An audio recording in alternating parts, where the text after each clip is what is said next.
শুভেন্দু অধিকারীর এই মন্তব্য নিয়ে তীব্র বিতর্ক তৈরি হয়েছে এবং তারপরেই একাধিক ব্যাখ্যা উঠে আসছে। শুভেন্দু অধিকারী নিজেও তিনি তার ব্যাখ্যা দিয়েছেন, যদিও তারপরেও বিতর্ক কি ধামাচাপা দেওয়া যাচ্ছে। 2014 সাল থেকেই মোদী সরকারের কেন্দ্রের একটা অন্যতম স্লোগান সবকা সাথ সবকা বিকাশ।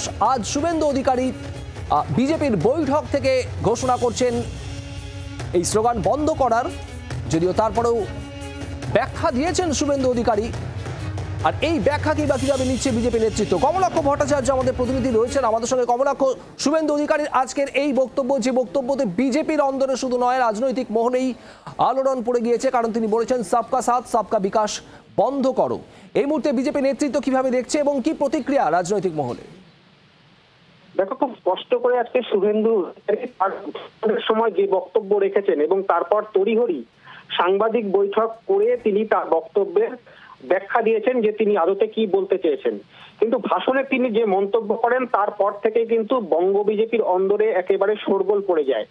প্রধানমন্ত্রীর স্লোগান, সেই স্লোগানকে কার্যত বিরোধিতা শোনা যায় শুভেন্দু অধিকারীর গলায় এবং তার সঙ্গে সঙ্গে বিজেপির অন্যতম শক্তি যে মোর্চা, সংখ্যালঘু মোর্চা চাই না বলে যে মন্তব্য শুভেন্দু অধিকারী করেছেন তা নিয়ে কিন্তু একেবারে শোরগোল পড়ে এবং তারপরেই শুভেন্দু অধিকারী তিনি কার্যত আসরে তাকে নামতে হয়। তিনি সাংবাদিকদের সামনে আসেন এবং তিনি বলতে চেয়েছেন তিনি সম্পূর্ণভাবে একটি রাজনৈতিক দৃষ্টিকোণ থেকে এবং রাজনৈতিক সভায় বিজেপির নিজস্ব বৈঠক, সেই বৈঠকে এই মন্তব্য করেছেন। প্রধানমন্ত্রীর বক্তব্য বা প্রধানমন্ত্রীর যে দৃষ্টিভঙ্গি সবকা সাথ সবকা বিকাশ এবং কেন্দ্রীয় সরকারের যে এনডিএ সরকারের যে তাদের যে পরিকল্পনা, সেই পরিকল্পনা সংক্রান্ত বিষয়ে তিনি কোন রকম মন্তব্য করতে চাননি।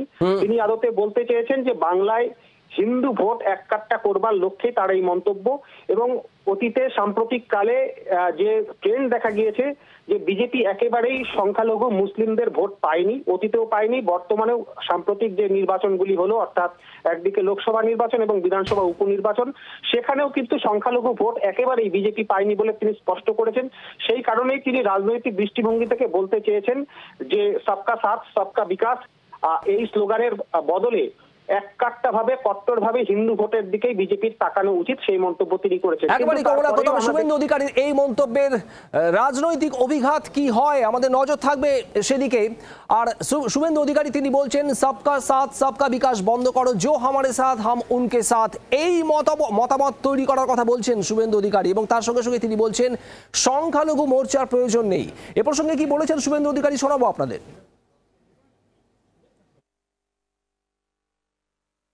আমি আমার কনসেপ্টে বলেছি যে সংখ্যালঘু মোর্চার যারা নেতৃত্ব আছেন তাদের কতটা সংখ্যালঘু মোর্চা খুলে রাখার দরকার আছে এটা নিয়ে ভাবা উচিত এবং যারা রাষ্ট্রবাদী মুসলিম আছেন তাদের প্রয়োজন হলে পার্টির মূল মেন স্ট্রিমে কাজ করানো যেতে পারে, কোনো অসুবিধা নেই। পেন থেকে ব্যথা থেকে আমার লেটারে একটা ফ্যামিলি, মুসলিম ফ্যামিলি 7.5 লাখ টাকা পেয়েছে ক্যান্সার পেশেন্ট। আমার লেটারে একটা মুসলিম ফ্যামিলি 30 লক্ষ টাকা পেয়েছে। সেই ফ্যামিলি যখন বলে যে আপনি হিন্দুদের দল করেন, আপনাকে ভোট দেব না, সে যন্ত্রণার বহিঃপ্রকাশ আজকে আমি ইন ফ্রন্ট অফ মিডিয়া করেছি। বিরোধী দলনেতা শুভেন্দু অধিকারী আজ যা বলেছেন তা তার যন্ত্রণার বহিঃপ্রকাশ বলছেন, তিনি নিজেই সাফাই দিচ্ছেন। তবে শাসক দল তৃণমূল কংগ্রেসের তরফ থেকে ঠিক কি ভাবা হচ্ছে কুণাল ঘোষের বক্তব্য আপনাদের শোনাবো। আর এর পাশাপাশি বিজেপি রাজ্য সভাপতি সুকান্ত মজুমদার তিনি কি বলছেন শুভেন্দু অধিকারীর এই বক্তব্য নিয়ে শোনাবো।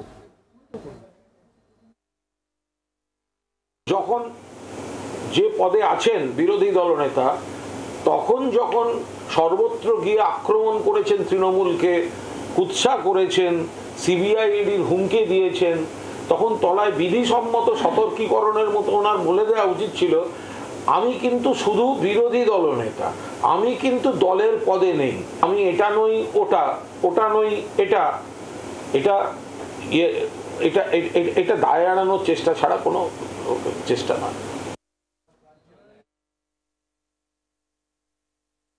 বিরোধী দলনেতা শুভেন্দু অধিকারী তার ক্লারিফিকেশন দিয়েছেন, তিনি টুইটও করেছেন বিষয়টি। আমাদের সরকার এবং বিজেপি স্ট্যান্ড খুব পরিষ্কার। আমাদের চিফ স্পোক্সপারসনের আমাদের অবস্থান ক্লিয়ার করেছেন যে আমরা আমাদের সরকারের ঘোষিত নীতি সবার সাথ সবার বিকাশ সবার বিশ্বাস, তাতে আমরা বিশ্বাস করি। যেখানে ডেলিগেটসরা আসেন শুভেন্দু অধিকারীও একজন ডেলিগেটস, আমন্ত্রিত ডেলিগেট। স্বাভাবিকভাবে সেই ডেলিগেটসদের মধ্যে থেকে অনেকে অনেক রকম প্রস্তাব রাখেন, সব প্রস্তাব তো গৃহীত হয় না, পার্টির লাইনেই কথা বলে। বাংলার আওয়াজ, বাঙালির আবেগ, জি 24 ঘন্টা।